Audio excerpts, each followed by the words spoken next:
Most people on the left were anti the independent counsel when it was Ken Starr trying to gouge Clinton, but now are cheerleading when it's Jack Smith coming after Trump. And if you don't see, as you said, the irony in that, maybe you're rooting for one side too hard.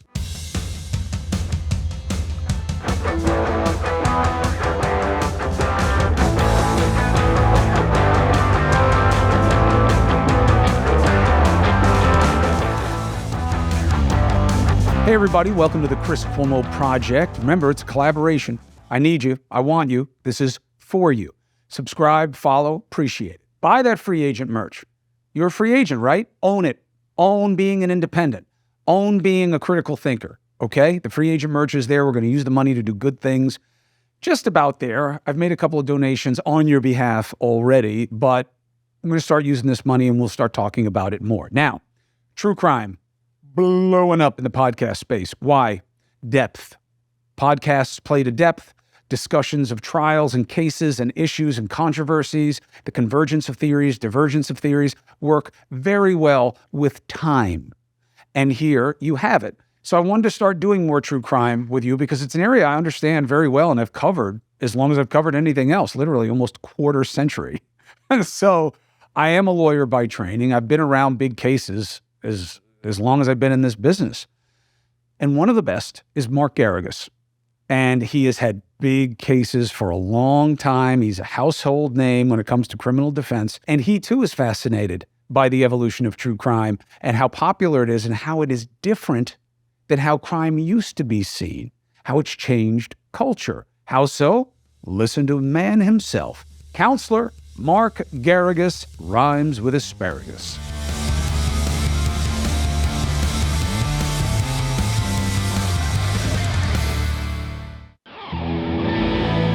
Our next partner has a product I literally use every day. Athletic Greens, 1 scoop warm water every morning. Why?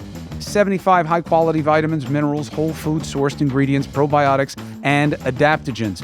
What are those, Gregory? I don't know. I couldn't even name 75 vitamins. So, adaptogens is what I meant.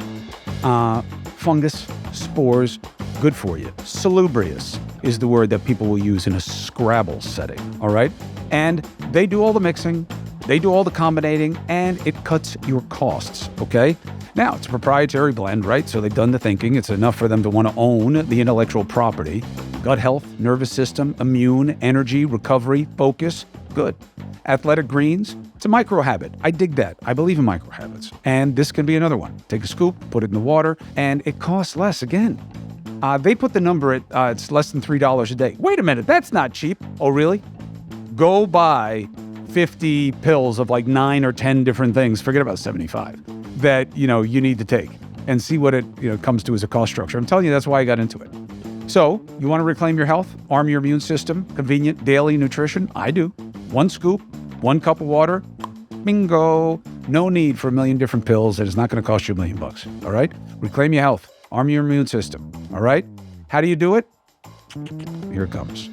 Athletic Greens, free 1-year supply of immune-supporting vitamin D, especially this time of year, not as much sun. 5 free travel packs because you can't bring that big bag. The people at the TSA, they'll take it from you right there with your switchblade.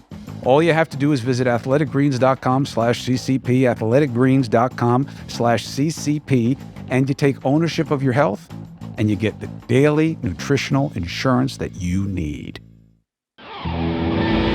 Got a new advertiser. Kind of big on it. Why? My wife. My wife is big on betting, right? You're probably like, yeah, duh. No. A lot of guys like betting also. It was never a big deal for me. My wife talked to us about talked to me. She sat you all down. She sat down the family. All of you sit down. Chris, crazy Chris, cognitive Chris, emotional Chris. And that's how I came to know about Cozy Earth.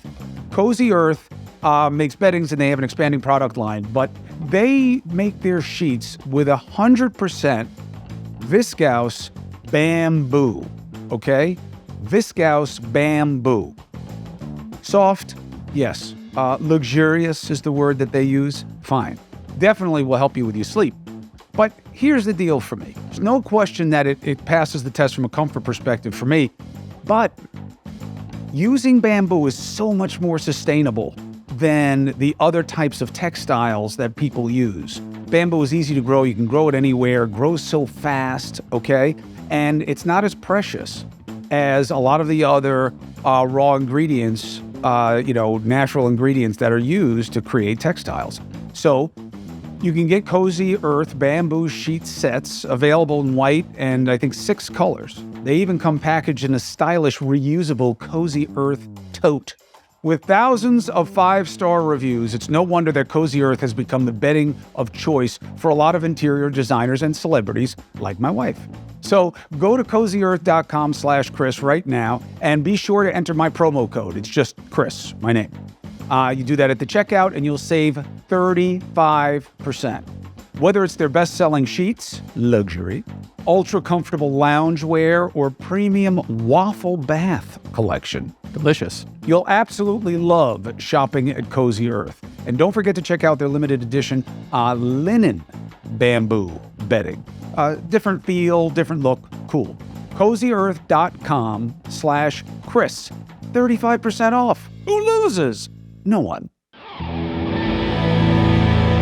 Counselor, thank you so much for joining me. I appreciate it. My pleasure. We have a long history, so I figured why not come and do the podcast? I thought it was a great idea. Well, I love having you, and you are a historical figure when it comes to this country's profound interest in true crime. Many, many big cases. We'll talk about a couple of them.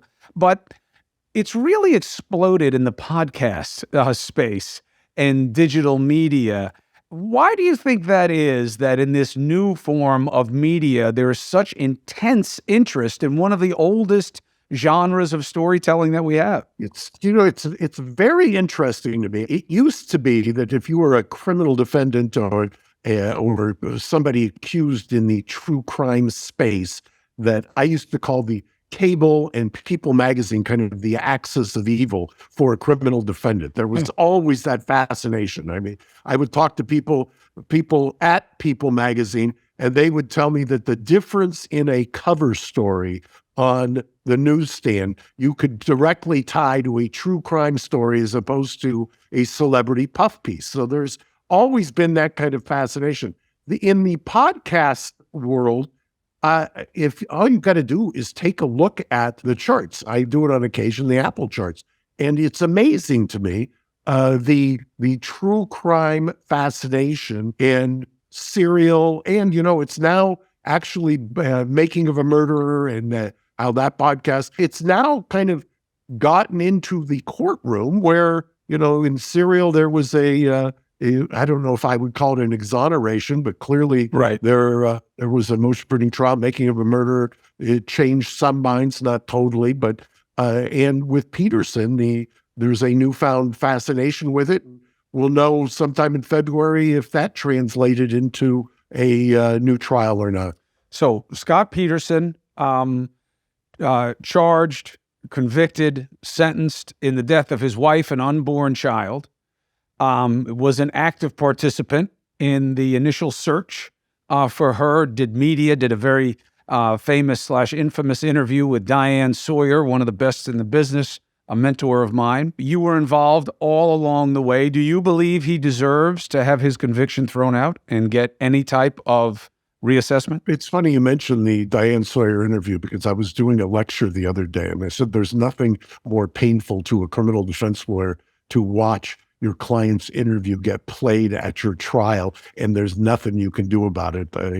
As an aside, I was talking about how it was with SBF that the lawyers are telling him to shut the up. And by the way, he ends up getting indicted in record speed in the Southern District by the feds.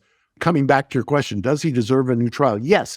What happened was the Supreme Court of California unanimously granted the appeal on the penalty phase. And the reason they did that is because we were objecting at the time that the judge was using the wrong standard. If somebody said, I'm against the death penalty, he didn't ask the next question, which was, can you set that aside and still judge and follow the law? He wouldn't do that. He was automatically dismissing jurors who were anti-death penalty. So that ended up, you skew the jury to get all pro-death penalty, which studies have shown that tends to be pro-prosecution as well. So then he should only get a new sentencing phase, shouldn't he? That's what he got. He got a new sentencing phase. And by the way, I don't think that should be the law. I think if you use the wrong standard and you skewed the jury pool, that should go to the guilt phase. But that's not apparently the law. Well, hold on. Let's take a beat on it. Here we are in a podcast, which means I'm not going to cut you for a commercial anytime soon.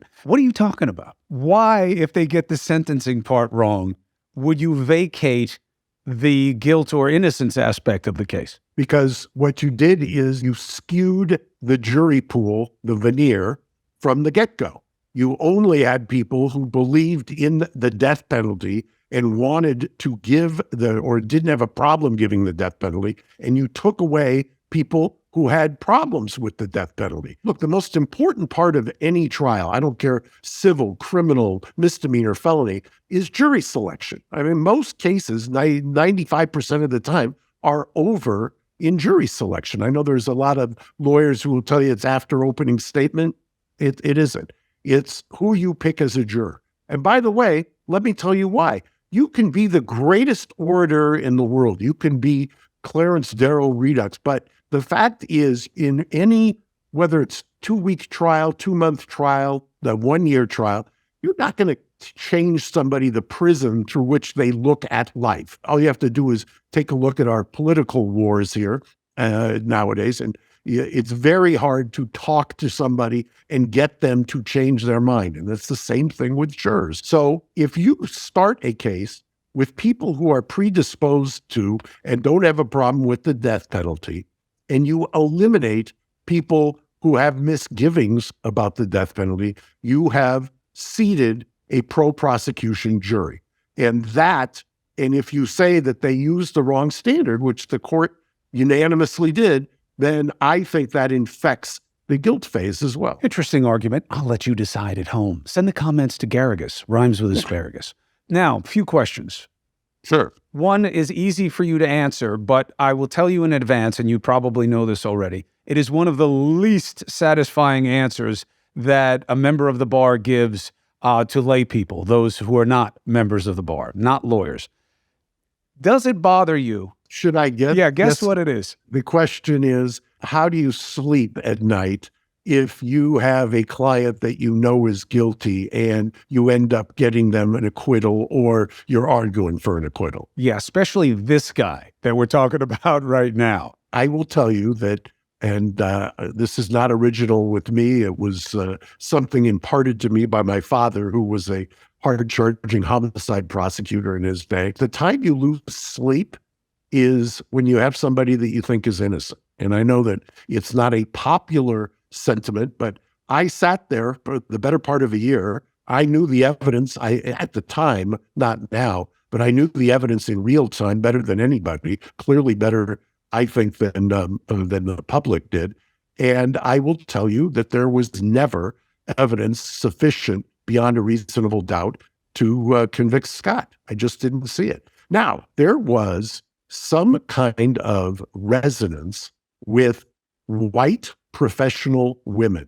And the resonance was I could talk to somebody. I would be at the gym in the morning before going to trial, and they'd say, "What about this?" And I'd say, "Well, that's not really true. It didn't happen that way." And what about this? And, he was talking to his lover and telling her that he was in Paris. And I'll explain, well, the reason he was doing that is he knew that once Amber came a surface, that all eyes were going to be on him, and they'd stop searching for Lacey. And you could explain everything. And then at the end, I would always get the same response. Well, I had an ex just like him, and I could see it. And you can't argue with that. That's just something that's visceral that you can't get around. I totally get the idea that 100 guilty men should go free so that an innocent man doesn't go to prison. And I actually believe that, but I also get why it's so frustrating, because sometimes you just know. I mean, look, the most basic standard is very difficult for a criminal defense attorney to deal with, but you understand both sides of the ball very well, is that, well, if it wasn't him, who was it? Because the common standard with this, even what we're looking at right now out in Idaho with those 4 students that were butchered, Forget about the fact that that is a very passionate crime, which usually suggests some type of intimacy or familiarity with the people and the person who did it.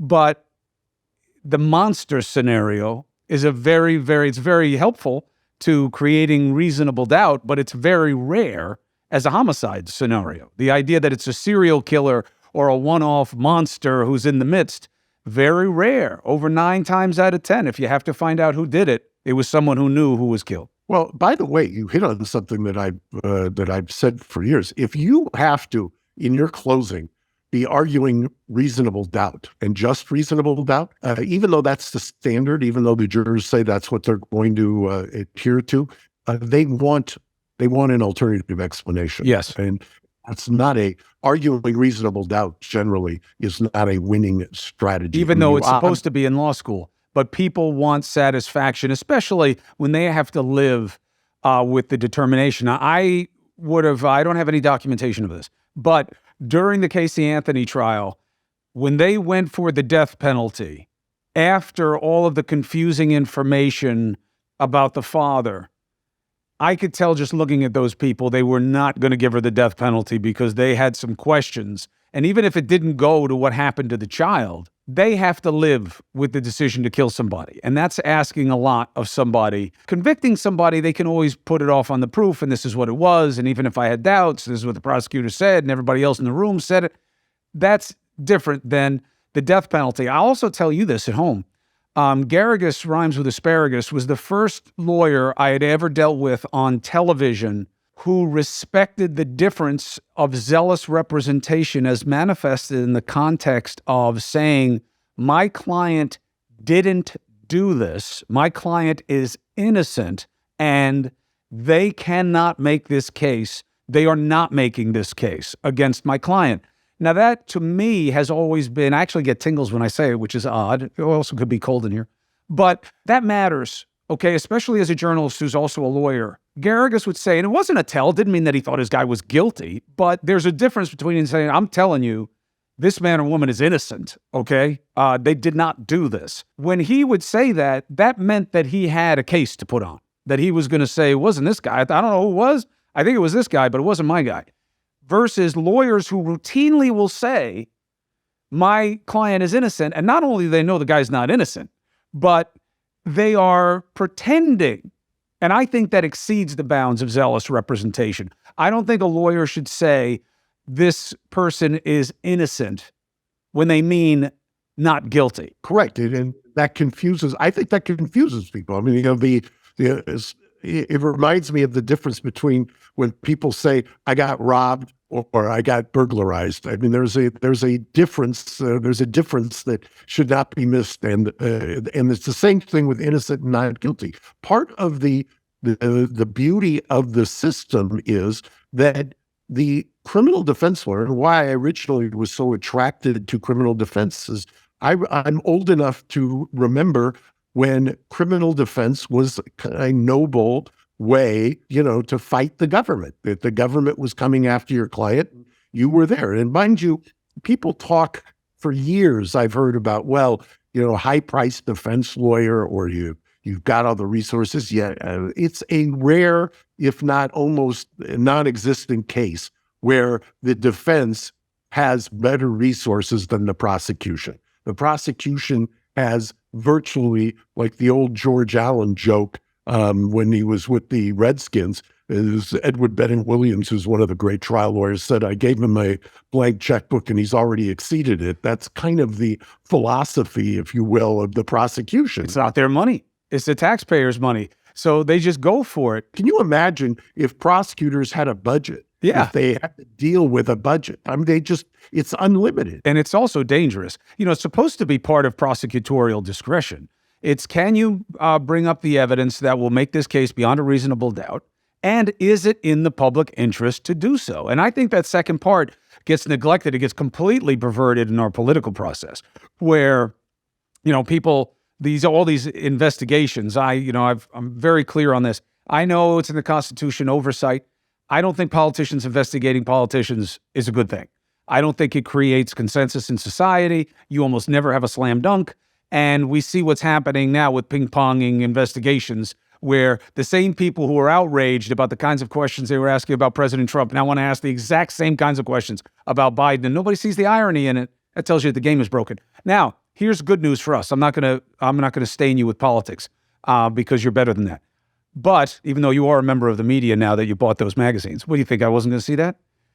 Boy, you used to come after me about the media, and the media this, and the media that. And you know what really surprises me about this so-called media? And I'd be like, so-called, what else could you call it? Now you're in it. I'm in it because it's so frustrating to some degree. I mean, look at what has happened. What used to be kind of, you talk about real crime or true crime, whatever way you want to characterize it. I used to get so upset about I probably can't even say it anymore, but the bleach blonde former prosecutors who are opining about the cases. And that kind of second guessing when they don't really know the evidence and they've not tried a case, I get that. But that is now kind of infected, that same kind of prosecutorial cheerleading has infected both sides of the political aisle. And you talk about the irony from Trump to Biden.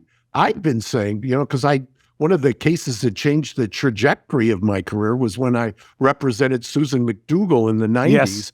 who was the erstwhile business partner of Bill and Hillary Clinton. And I was railing about independent counsel. Back then it was Ken Starr, who just passed away.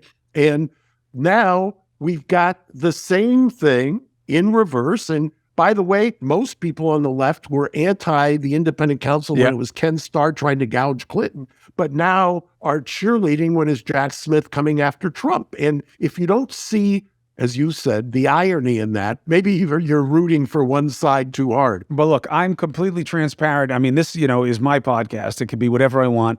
And anything I don't want it to be, it doesn't have to be.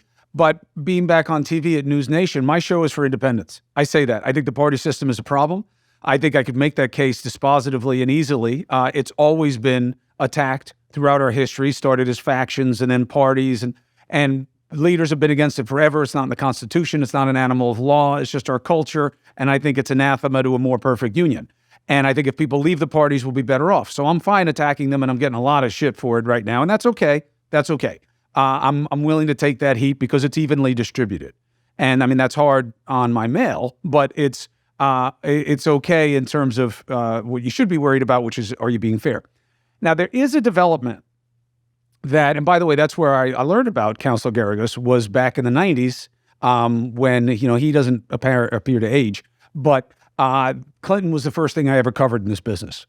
And it was a morass. And the interesting thing is one of the few things Republicans and Democrats have really agreed on in both Counselor and my life was they wanted to get rid of that independent counsel statute because they said the guys can go wherever they want and do whatever they want. But now I think it's coming full circle. And the only way to do these investigations is literally by getting a Geragos, okay? Say, hey, do me a favor. Will you do some public service for a year? Will you investigate this for us? Because, they don't know his political affiliation. He doesn't care about politicians. Let him tell us. Let someone that you respect who knows the system, let them investigate whatever it is. No political affiliation, because otherwise you'll never get consensus. But there was something that my daughter told me about true crime. She loves true crime. She's 19, 20. She doesn't want to be a lawyer at this point, which is good. Mark's daughter is a very well-established criminal defense attorney in New York City. She said that the big problem that you would have in trials, because she knows this at 19, is that they'd say, well, I saw on TV that you should have DNA evidence that shows this and that. That was really hard for people. They would expect instant answers because of what they saw in Law and Order. But with this digital wave, now people get how difficult it is and that you're not going to get a fast thing, and they're almost all circumstantial. And I think it may help the jury process that if they're into true crime in the podcasts, they're getting a much more realistic take on how hard and subtle the process is than they did from TV. Well, it's interesting. Take a look at what Barry Scheck and his group have done for exonerations, DNA exonerations. They said that, to my mind, you could give credit to that for giving people pause on the death penalty. I think that was one of the reasons. I think that you're starting to see with these podcasts on true crime, people are starting to say, well, wait a second here, and doing what they're sworn to do. A juror is not to be, I've always complained about stealth jurors who have an agenda, but a juror is supposed to be like as I explained to them when we pick it, you're supposed to be a judge of the facts. Pretend you're wearing a robe for the facts. The judge will give you, who's up there on the bench, will give you the law, but you're to be on the facts. And part of being a judge on the facts is to be skeptical. You're supposed to go in there and not have a dog in the fight. You're supposed to look at it, look at the witnesses, judge whatever's presented to you with a skeptical eye. And that's the job. And I think that's one of the good things that have come out of podcasts. There's a long form, or at least a longer form. Part of the problem used to be you do a hit on cable news at night, and it's a 2 or a 3 minute segment. Podcasts, you get a long form version where people start to discuss it. And if you're interested in it and you're focused, you start to get a more nuanced view of what was really going on, as opposed to kind of what was fed to you in a 3 minute or a 4 minute or even an 8 minute clip. Yeah, that's the good side. The bad side, as I told my daughter, and is definitely true. Now, Geragos is the first step into true crime.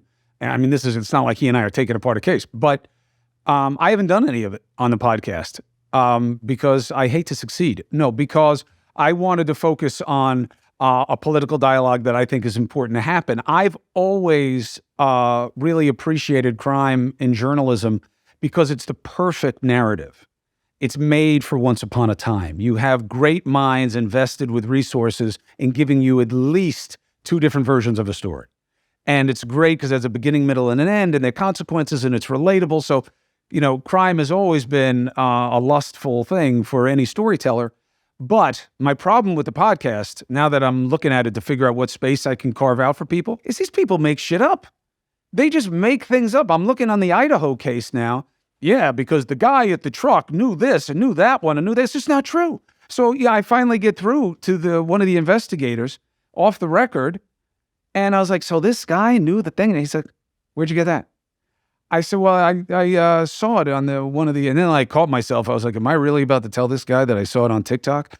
And I was like, if somebody sent it to me, he's like, listen, just because somebody says something like confidently doesn't mean they're saying it competently, which I thought was a great line. It's a great line. But I like that. So then I started looking, they just make things up about what they think may have been true. So Casey Anthony now, they do this series. Everybody complains. Should you be doing a series on Casey Anthony? Should you do a series on Jeffrey Dahmer? Well, if you want to watch, then isn't that the answer? I haven't seen it. I had to watch a little bit of it because we were going to cover an aspect of it. But people are very upset about it, and it's such an interesting thing, I think, to get your take on that. This line of should you do a Dahmer series that makes him somewhat sympathetic in terms of what he went through that made him a monster, which is what he was, or Casey Anthony, should she get paid to tell her story? You and I lived through Casey Anthony from the standpoint I was commenting on it. I know Jose well and think the world of him. But, ABC, your old employer, as I remember, licensed pictures in that case for $250,000, which I think ended up making its way to the lawyer to defend her. And when people make the argument that she shouldn't be able to do this, number one, she was acquitted. Number two, the son of Sam, so-called laws across the country, and there's a patchwork of them, have not really stood up real well. I mean, a post-conviction, there's restitution orders, which is a different thing, but there's a free speech component, and there's the ability to tell your side of the story. I mean, she didn't get on the stand and testify, and she laid low, which I think was a smart thing. But there's whether it's Casey Anthony or Scott Peterson or any of the others that you can think of that, the so-called trials of the century that used to happen every year during sweeps weeks in May. There is a story to be told, and people, as you accurately said, are fascinated by it because it does have a beginning, middle, and end. It does give rise to arguments or a give and take, and that's part of the nature of a community or a tribe. And it's almost always relatable to a dynamic in your own life. Not to mean that all of us are a step away from chopping somebody up, but that you know people like this. They look like people you know. The dynamics of where they live, there's usually some kind of hook. And a Son of Sam law is, just so you know at home, that counselor is referring to. So Son of Sam, you know who that guy was in New York City, right? And he did all those horrible crimes. They passed a law that you shouldn't be able to write a book and benefit from your own crime, and that money should be given to the victims, as counselors calling restitution. That is an arguable legal premise. It sounds good, feels right, but doesn't mean it's going to have constitutional sufficiency. And the ABC case was very interesting. ABC got exposed for paying for materials to tell the Casey Anthony story. It was outed by the media who had lost in the bidding. Exactly. Which I found very interesting. This is the problem with your competition being your critic base in the media. So other people were bidding on it. They just didn't win. And no, I wasn't bidding on the thing. It's not like I'm trying to defend myself. I don't have any problem with the practice, and I'll tell you why. This is going to be controversial. Should you pay people for their story? No. Easy answer, right? Ethically, no. Okay. But you will make a fortune exploiting their story and telling it in different ways on different shows and different times and specials and everything else, and you'll make a fortune doing it. That's okay. But they get nothing. Even if they wind up being acquitted, they get nothing. Now, that makes it a little bit more confusing, doesn't it? And I've always seen that gray space when people would say to me, especially in the Oprah Winfrey and the daytime TV days started coming up, they started paying people for their stories. They were like, well, why should I go on with you and not her when they're going to pay me? I never had a good answer to that. There isn't a good answer to that. I would say, well, that's daytime TV. This is news. But it's all blurred now. It's all, person by person. I remember the controversy when we were representing Michael Jackson, and CBS used 60 Minutes to interview him for the news, and at the same time had his special from the entertainment side of arm of CBS, and they paid a very large sum of money for that special. And there were people who were trying to link it together, and the late great Ed Bradley was denying the connection, and I'll leave it at that. Ed Bradley, may rest in peace. I live in his front yard from where his home was. They have since sold it, but I knew him. He was very good to me. We went to the gym together, and he was in a sticky wicket in that one because he was forced to cover for the corporate interest. And that's always a problem, and it's always going to be one. And the media is always going to have an owner, right? It's always, as long as it's a business. So I'm going to let you go because you're pressed for time, but I will say this. This was enjoyable. Thank you. I'd like to continue this discussion. I would like to continue the discussion here and on News Nation. You're always welcome. I have tremendous respect for you, and I look forward to following the legacy of just one of your cases with Scott Peterson. But you're always welcome anywhere I am, and I wish you and the family the best. Thank you. I appreciate it. You the same. Mark Geragos rhymes with asparagus.